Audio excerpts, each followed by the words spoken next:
The sun beat down on the dusty plains, painting the sky with fiery oranges and deep purples each evening. This was the world of Elara, a woman whose spirit was as strong as the ancient cottonwood trees dotting the creek beds.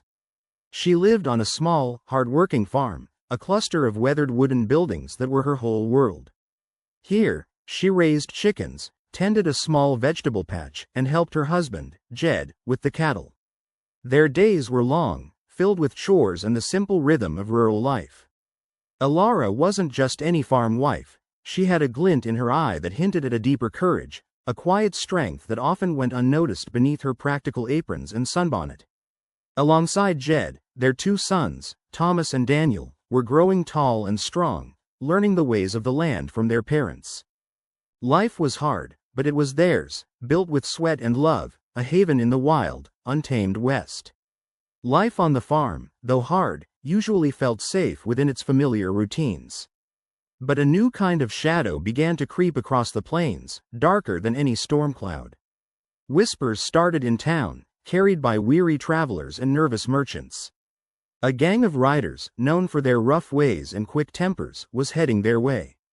At first, it was just talk, distant rumors that faded with the wind. Then, the whispers grew louder, closer. Folks spoke of stolen cattle from nearby ranches, of homes ransacked and left empty. The air grew thick with worry. Jed would come home from town with a frown etched deeper on his face. He'd talk in low tones with Elara after the boys were asleep, about how the riders were getting closer, maybe only a day or two's ride away. The once peaceful nights now felt watchful, filled with unseen fears. Elara felt a knot tighten in her stomach, a feeling that something big and bad was coming to their quiet corner of the world. The fear that had been building finally boiled over. News arrived that the gang was now only a few hours away, heading straight for their valley. Panic swept through the small cluster of farms. The men, including Jed and the older boys from nearby families, gathered at the general store, their faces grim. They decided the only safe thing to do was to leave.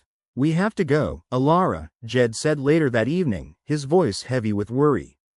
"We'll take the wagon, head to the hills until they pass." Thomas and Daniel, though young, understood the danger and looked scared but ready to follow their father. "You'll come with us, won't you, Ma?" Thomas asked, his eyes wide. Jed pleaded, "It's too dangerous to stay. We all must go." He looked at her with a mix of urgency and love, wanting to protect his family above all else. Elara listened to Jed's pleas, her gaze sweeping over their small farm.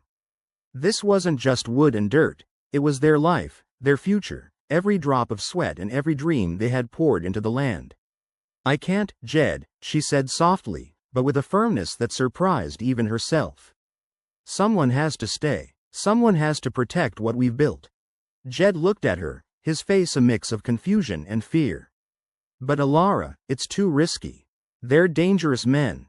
She shook her head, her jaw set. "If we all leave, they'll take everything. Our animals, our home.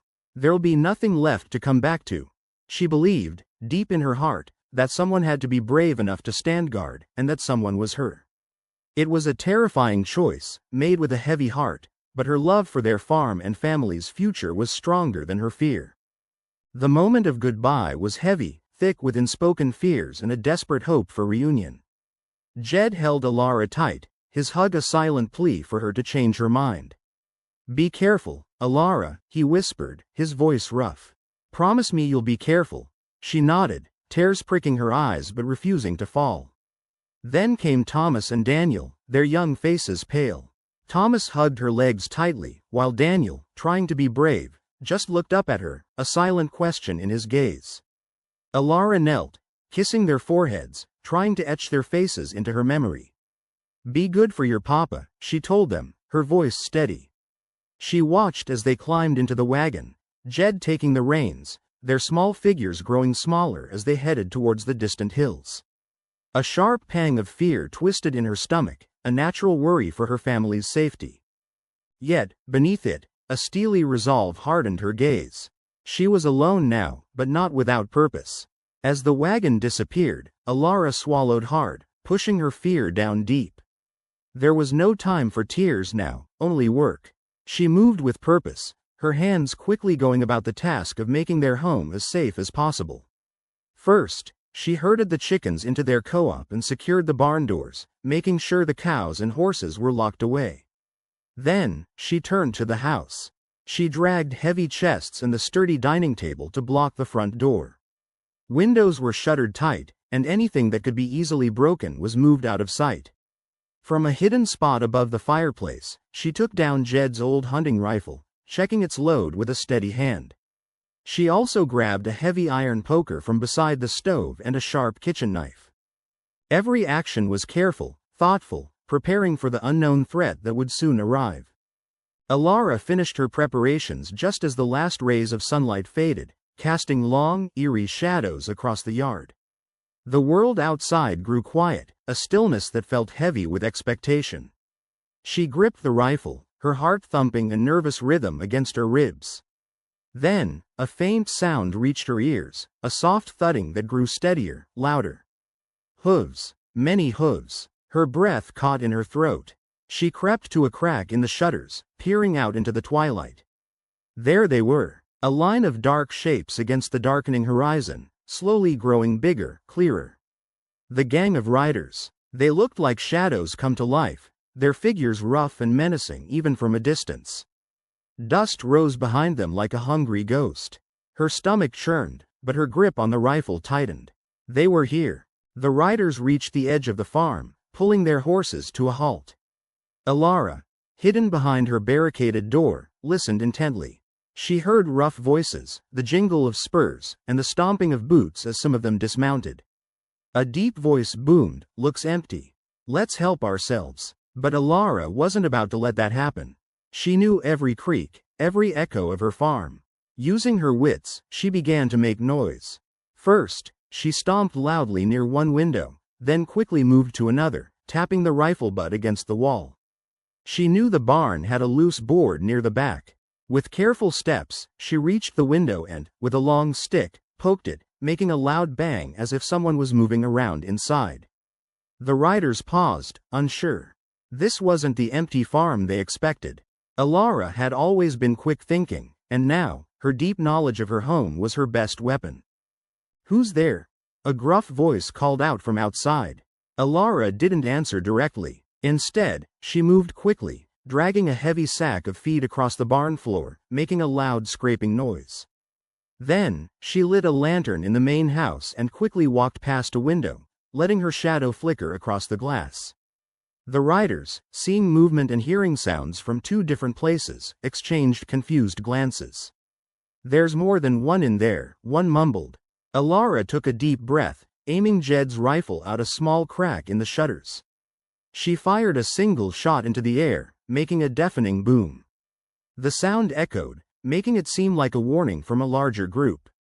She quickly moved to another window, letting another shadow pass, making them think someone was watching from a different spot. It was a tense dance, a silent battle of wits in the dark. The leader of the gang, a burly man with a dark mustache, squinted at the house. He heard the sounds, saw the quick shadows, and felt the chill of the rifle shot still hanging in the air.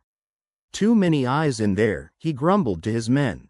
"And they're ready for a fight." His men looked uneasy. They were used to easy targets, empty farms, or scared folks who ran away. This place felt different, too much trouble for what might be inside. After a few more tense minutes of silence from Elara, and no clear sign of an easy victory, the leader made his decision. "It ain't worth it," he declared, turning his horse. "Let's move on. Plenty of other places that won't put up a fuss." With that, the riders slowly turned their horses.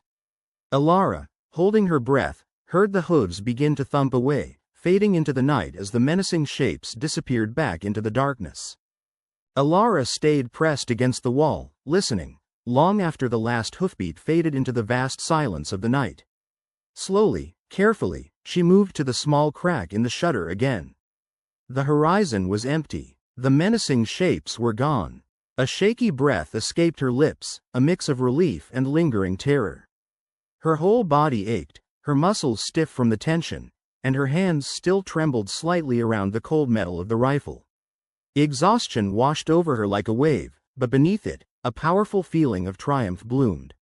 She had done it, alone. She had faced down the danger and protected their home, their animals, everything they had worked so hard for. A small, tired smile touched her lips. She had kept her promise to herself and to her family. The farm was safe. A few days later, a familiar cloud of dust appeared on the horizon. Elara's heart leapt. It was Jed, with Thomas and Daniel, their wagon bumping along the familiar road. She ran out to meet them, her legs feeling light with joy. Jed jumped down, pulling her into a tight hug. "Elara, you're safe," he exclaimed, his voice filled with relief. Thomas and Daniel clung to her, tears in their eyes, so happy to see their mother. Jed looked around, amazed. The farm was just as they had left it. The animals were safe, the house untouched. When Elara told them how she had scared off the riders, making them think many people were inside, Jed shook his head in wonder. "I knew you were brave, Elara, but this is truly something," he said, pride shining in his eyes. The boys looked at their mother like she was the strongest hero in the world. News of Elara's bravery spread quickly through the small community. People came from neighboring farms, not just to see their safe home, but to shake Elara's hand and offer words of awe. She, who usually worked quietly in the background, was now looked upon with new respect and admiration. She faced them alone. They whispered, eyes wide, scared off a whole gang of outlaws. Jed, with a proud smile, would recount her tale, making sure everyone knew the courage his wife possessed. Elara, a little shy of all the attention, would simply say, "It was our home. Someone had to." But her actions spoke louder than any words. Her story became a legend, told around campfires and whispered among children. Elara, the woman who stayed behind when the men fled, became a symbol of fierce courage and the unbreakable spirit of the Wild West. Her farm remained, a testament to her strength, standing tall against any future storm.